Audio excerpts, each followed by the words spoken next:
Hi, welcome to JJ's Productions, and I'm back with another Thrawn chapter book review. And we're doing chapters 15 and 16 this week, and I'll admit I've actually enjoyed these two chapters. I feel like we're now getting to the good bits, and I've been looking forward to it. So let's get into it. So, chapter 15, it starts off with quite a rare thing in this book, which is Thrawn expressing confusion. So immediately that draws you in a little bit. It's like, okay, what's on his mind? And essentially, the idea is that Commander Chano from the previous chapter has been forcibly retired. You know, essentially, retire or we will retire you. So Thrawn's a bit bemused about how this has come about. Eli explains that he's leaving a bit of a pile of bodies in his wake as he climbs the Imperial Navy ladder. So it was a very strong start in the sense that both Thrawn showed a moment of weakness as far as his knowledge, whilst also Eli had a moment of growth as far as standing up to Thrawn a little bit and saying, you know what, you don't know everything.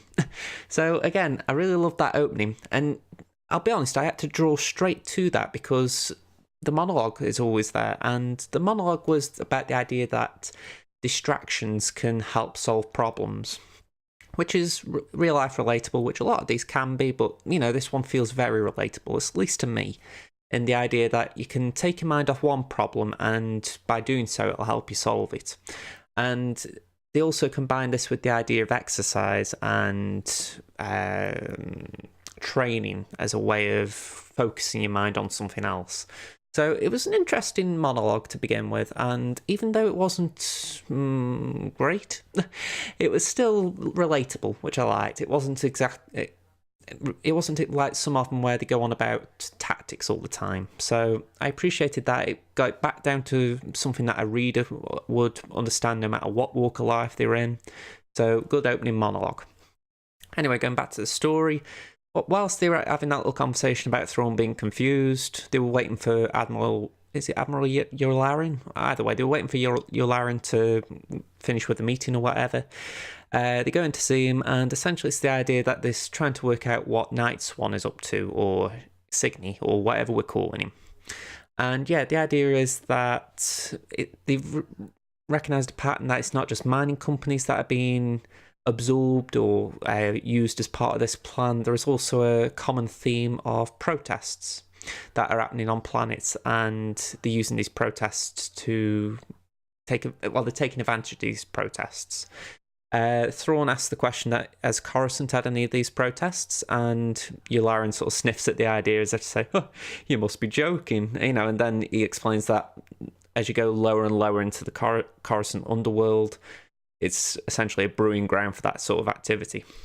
So I like the idea. I like the idea that Coruscant is multi-layered, but also it reminds me of England in the sense that you've got London, which is, you know, the capital city, obviously, and you've got what I would consider like the centre of London in the sense you've got the Houses of Parliament and you've got all the political hub or activity there. But then as soon as you spread out across London, it's not so straightforward as far as political minded.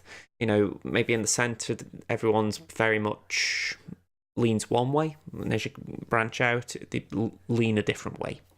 That's my understanding anyway. Maybe someone from London will correct me. But yeah, again, I like the real world comparisons. You know, you can imagine similar things with the US. Washington, for example, is the hub there with the Senate building, all that lot, but go into different states, different political views. So yeah, quite interesting that. So the idea is they believe that maybe if they are planning not political protest, but a protest in or on Coruscant, let me get the words right, then maybe what they're going to do is essentially infiltrate the Senate organisation and therefore maybe corrupt a bodyguard. So the idea is that Thrawn links the dojo that Dewar here from Arinda Price's chapters. He links the dojo she works at to the IBS investigation. So I thought this was a very neat way of tying them up that I wasn't completely expecting. It didn't take me by surprise, but I thought the more likely connection would have been that Price would stumble across Thrawn with the mining. So yes, the two threads do connect, but it wasn't I was expecting. So plus marks for that, because, you know, you expect it to be something along those lines, but I didn't expect it to be Dewey here like that. Anyway, moving on. So it wasn't just that dojo they go to a few others, but the story continues when they get to Dewey here's dojo, and it just so happens to be that Price is there watching. Okay, coincidences abound. You know, I don't mind coincidences in novels, in film, TV, whatever, but there are some times when you just go, "Oh, that's a coincidence that she happens to be there." So, okay, fair enough, she's there. And it just happens to be that she talks to Thrawn and Yularen and Vanto, and just it basically says, "Oh, I met you a couple of years ago, didn't I?" So yeah, not a lot happened in the conversation, but it was basically, you know, if they were like checking up where they've been, yeah, we've met each other recently. So yeah, it was a funny little meeting, but nothing of note happened. Anyway, the idea is that Thrawn and the group basically request to meet the owner of the dojo, and when the owner comes out, it's a feline creature, which I found quite interesting. I didn't actually take in the description too well, but I felt it was a very interesting style of combat that may have been, like, if it was on television or film, I would have liked to have seen it. Whereas written, I was a little bit, I wouldn't say confused, but I think the idea was the combat wasn't the focus. It was more Thrawn's observations of what was going on around the combat. Well, combat, sparring, whatever you want to call it. I feel like I'm using my hands a bit more today. Anyway, moving on. So the idea is that, Thrawn has a sparring match with this group leader. He's basically looking for Zhua here because just before the fight, he'd called Price over and just said, "By the way, where is it you work?" And she told him it was at the advocacy, let's get this word out right, advocacy group. Okay, so basically at that point he was watching Zhua here because he believes that she's a suspect. So he was looking to see if there was a reaction from Zhua here that Price told him, and there was. So the idea is outside, Thrawn requests that Yularen keeps an eye on the dojo and investigates the advocacy group. Well, actually, I don't think he mentions the dojo, it's just the advocacy group. So yeah, that's pretty much where the chapter leaves off, bar one last thing, which is that Thrawn is going to the Emperor's Palace for the next 4 weeks while the Thunder Wasp has been repaired from the previous chapter, or the previous Thrawn chapter. And whilst he's at the Emperor's Palace, which I haven't really read about yet, by the way, in chapter 16, it doesn't really detail what happens there. But yeah, whilst he's waiting there, when he returns, he'll be made commander of the Thunder Wasp. So he'll take Chano's position. Eli remains an ensign. So there is deep resentment brewing, and I'm looking forward to seeing what happens when Eli finally decides to blow up. Anyway, moving on to chapter 16. So this one's all from Price's perspective. So I wasn't too eager reading this, but it did surprise me. So it begins with she arranges to meet Otis from the previous chapter for a sparring session. I love the illusion there. Allusion. Anyway, when she arrives, she realises that Otis isn't who he says he is. She was expecting to arrive at an office building, and it turns out it was a residential accommodation, and it was none other than Moff Gideon who was there. So yeah, I'm not sure what I feel about Moff Gideon as a character. He feels like, when you watch Star Wars, you get the slimeball characters, and they're sometimes fun. This one feels like he's a slimeball just to be a slimeball. I mean, maybe I'll warm to him. It seems like he's going to be in it a bit more. But I'm curious where his character goes. And yeah, he's alright, but equally, this is where the monologue comes in, right? Because the monologue was the idea that once someone's had a failure, then a tactician may try to repeat that failure when going up against the same opponent, but the opponent may have learned the lesson. That's the general gist of it anyway, and that's pretty much the story here. Gideon tries to play the same card he did in the previous chapter by basically threatening Price, and it's a case of, is Price going to buckle the same way she did last time? And the answer is no. So just before we get to why it's no, basically Gideon, in this room, he demands that she calls up Driller, who's basically a boss at this point, and just find out if there is anything that Driller's doing in regards to Gardy. Gardy believes he's having stuff stolen from him, he's been spied on, and he thinks Driller's involved. So basically, they have a conversation. Nothing's dropped to make Gardy believe there's something going on, but Price does suspect something just based on little pauses and hesitations that Driller has that maybe aren't as noticeable to someone who's unfamiliar of him. Anyway, trying to just press Driller a little bit, Price actually says she's had a job offer from Grand Moff Tarkin.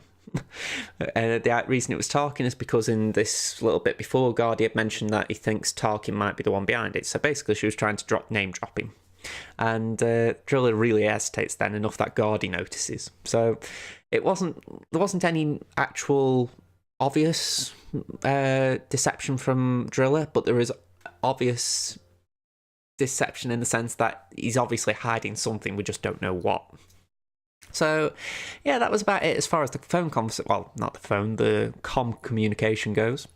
And yeah, it's the idea that from there, Driller, she's allowed to leave, but she's basically told, you've got a spy on Driller, otherwise I'll report you for stealing stuff off me, and the bodyguard Otis will confirm it.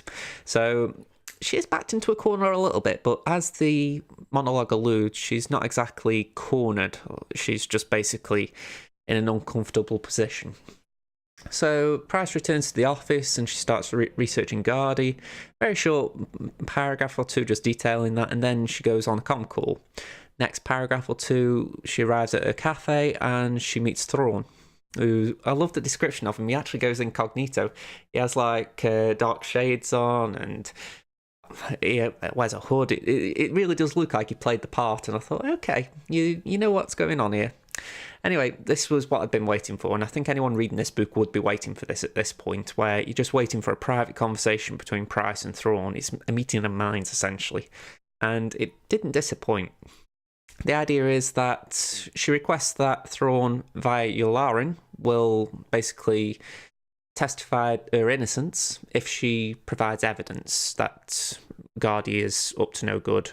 So this only comes about with the actual offering something when Thrawn prompts her. He actually says, hang on, what's your weapon? What are you, do you want me to rain turbo laser fire on them if what do you want me to do? I thought it was a really sarcastic response from Thrawn. It's not something that you read him as a lot. He's very dry. So to actually come out with something quite sarcastic was like, oh, okay, you do have a sense of humour. So, yeah, basically she offers him information that Moff Gardy's stealing from his own mines. He's selling it off under the radar to the Imperial Navy or to the black market. What he's selling is Dunium. So this keeps cropping up. So Thrawn agrees to give the evidence she's provided to Yularen in exchange for protection, but he says he won't do it straight away for the simple reason Gardy obviously has someone on the inside because he's willing to threaten her. So she agrees with the logic, but she also tries to push him. And she says, well, you obviously aren't very good with the political aspects of promotion through the Navy, and she points out the fact that she realised that Elevanto hadn't been promoted yet from ensign, and she also noted that his ship was in the shipyard for much longer than it should have been. It's as if the other admirals and the Imperial elite are trying to keep him down. So she offers her services to help him climb the political ladder of the Imperial Navy. Whilst it isn't explicitly said that he takes her up on the offer, I am curious what will happen if, he does push things along a little faster. He advises her to basically create an opening for herself. So at the end of the chapter, Price gets on the comm to Gardy and tells her that she's found information regarding Tarkin at the advocacy group and can they meet to exchange the data. And she leaves the chapter on her own, essentially saying that half of her plan was in action. So yeah, I know, I say this every time, it's not exactly a chapter review, it's more like a chapter summary. Actually, summary is probably the right word, I might start using that. But yeah, this is the chapter I've been waiting for.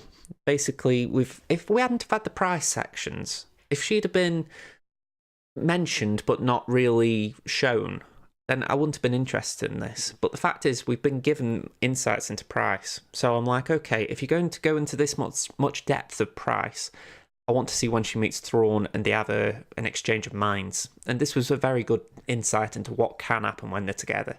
So I'm looking forward to seeing what happens in chapters 17 and beyond. So if you enjoyed this video and this summary, yay, I've come up with the word. If you enjoyed it, leave the video a like, subscribe to the channel, all the usual YouTube stuff, and if you've got any thoughts, leave them in the comments section, because, hey ho, if it's taken me 7-8 episodes to come up with a title for this that actually suits it, then maybe you've got an idea of your own. Okay, thank you very much for watching, folks. See you another time. Bye for now.